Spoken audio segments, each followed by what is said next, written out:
In Washington, D.C., the American ambassador to the United Nations, Richard Coleman was a well-known diplomat. His daughter, Emily Coleman, was a 22-year-old college graduate who had just returned home from New York after finishing her studies.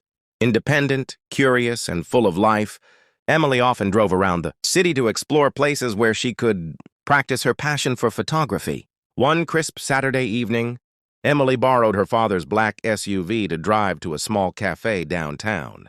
The streets were alive with people, cars honking, and the glow of neon lights. At the same time, Daniel Carter, a 26-year-old software engineer working in Arlington, was heading home on his motorcycle after visiting a friend. As Emily turned onto Massachusetts Avenue, a reckless sports car swerved dangerously close to her lane. Trying to avoid it, Emily jerked the steering wheel too sharply. In that split second, her SUV clipped Daniel's motorbike. The bike skidded across the asphalt and Daniel was thrown onto the road. The loud screech of brakes and the crash froze the whole block. Emily slammed the brakes, her heart racing. She jumped out terrified and ran to Daniel, who was groaning in pain with a broken leg and bruises. "Oh my God, I'm so sorry. Please, please stay with me," she cried, trembling.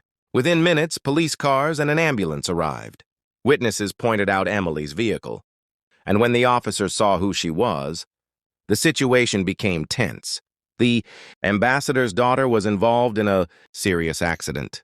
The paramedics lifted Daniel into the ambulance, and without hesitation, Emily climbed in with him, refusing to leave. At the hospital, Emily sat outside the emergency room, her hands shaking.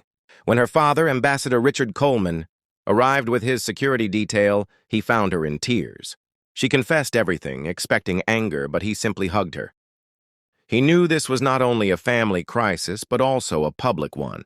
The media could turn it into a scandal. Daniel's parents rushed to the hospital soon after. His mother burst into tears seeing him bandaged, while his father demanded answers from the police. Anyone else would already be in custody. But because she's the ambassador's daughter, are you going to let her walk away? The room was filled with tension until Emily stepped forward. Her voice was shaky, but she spoke firmly. "It was my fault. I don't want protection. I don't want excuses. I just want to help him heal. Please don't think I'll disappear. I will take responsibility." Her words silenced the room. Daniel, awake but weak, managed to whisper, "Accidents happen. Just don't make promises you won't keep." In the weeks that followed, Emily stayed true to her word.